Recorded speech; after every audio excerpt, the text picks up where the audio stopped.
Our code of conduct is actually quite simple as well, and it's based in just practical experience. But we don't and will not tolerate violence to each other or to staff, and for that, a service restriction or sanction may be imposed. So number one rule, no violence. And that's important because one of the early theories before we started the managed alcohol and while we were going through it was that we were going to create some kind of Wild West show where it would be like, the OK Corral on Saturday night. In fact, that wasn't what it was like at all. People were very civilized, in fact, about their drinking and grateful to be there, which was also super important. The other rule was that there's no stealing because stealing would lead to violence, and violence we won't tolerate. And then the third rule was listen to the first two rules and we're good. So that was kind of our way of framing a low threshold approach to accessing and staying connected to the program.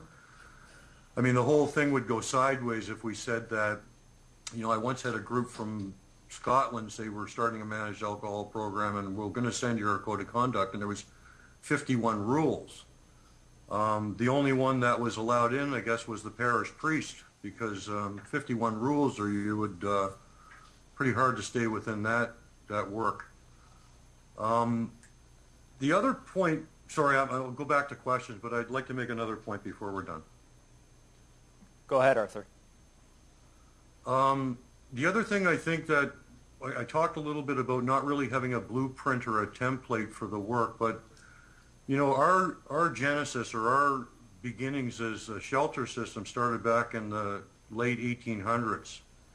And it started because of an issue that I think still holds true today, but in fact where the police seem to get up in front of things first in our communities. If there's a problem, it's up to the police to address it first. And when we go back in history, in fact, the shelter system started because of laws around vagrancy, right? If you were homeless and poor, you would be locked up for that. And I guess the minds of the day thought, well, that's not such a great plan. Why would we be incarcerating or arresting people because they're poor or homeless?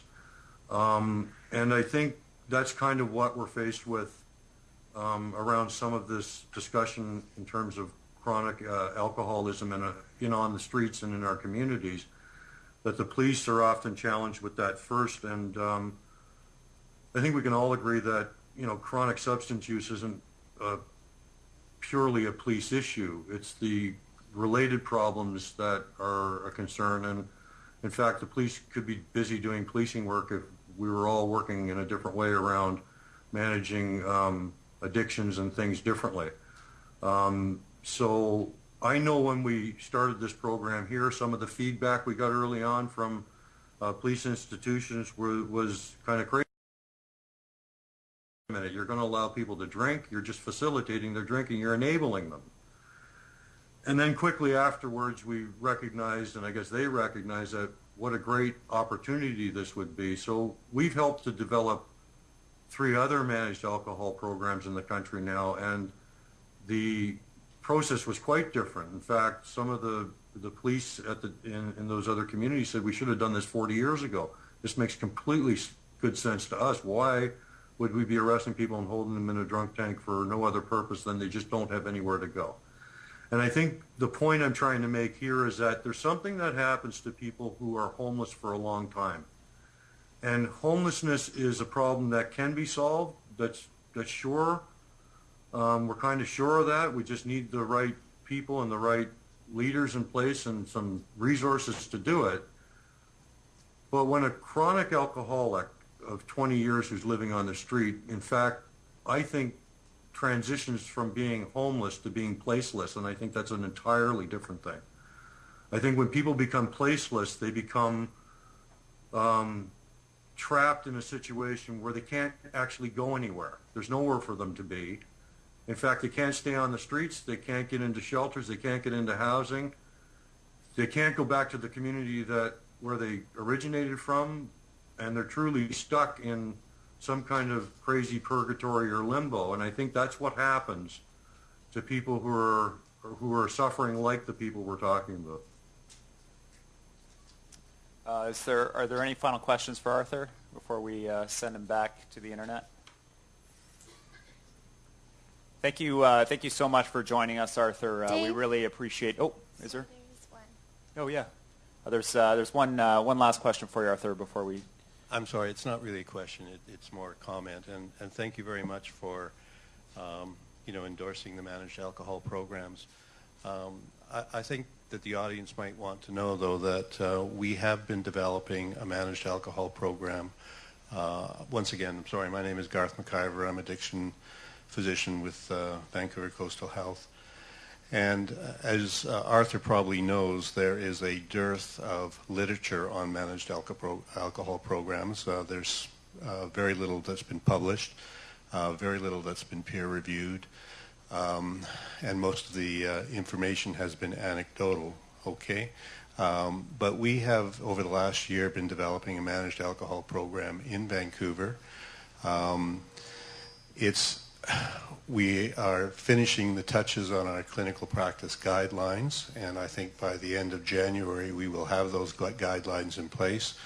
There's not too much significant difference from the program from what Arthur described, other than the fact that we use 40% beverage alcohol and not wine, and it's one standard drink every hour after an assessment by a trained healthcare professional. We have 3 clients that we have been supporting in this manner over the last several months, one of which the year previously had 165 visits to the emergency room, and since being on the managed program has had no visits to the emergency room, and is beginning to become very engaged and willing and interested in taking the next step forward. So we're committed to doing this. We're committed to making this aware to our service providers and whatnot going forward as well. So I just thought the audience here would like to have that information. Thank you. Did you catch that, Arthur? Were you able to hear? I heard some of it, something about a managed alcohol program that had started there. Yeah, we won't test you on it, but basically that Vancouver Detox, is that what's the proper affiliation? No, Vancouver Coastal Health. Vancouver Coastal Health is developing protocols around a managed alcohol program for Vancouver here, and that they've actually been running the program for 3 men, and that they've reduced hospital stays significantly for the pilot group, and showing some good success. And there's a real dearth of research, peer-reviewed research or otherwise, around the effect of these programs. Just sort of a comment about what's happening here in Vancouver, that we are moving in this direction. Although they're using a 40% standardized beverage alcohol rather than wine as the drink, and assessments in between by a trained professional. Well, that's great. That's I think we probably have a lot in common there.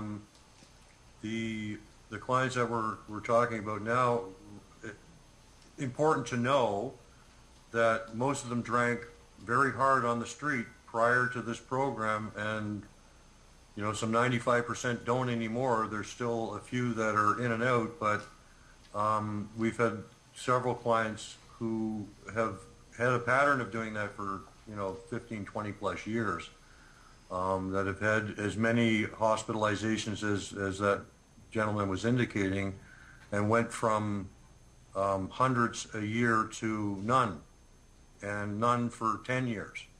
So we know this works, and just if there's anything we can do at this end to help support your program in its beginnings or afterwards, by all means, we'd be more than glad to help with that. Great. Thank you so much for joining us, Arthur. I really appreciate your time. I know everyone here does as well.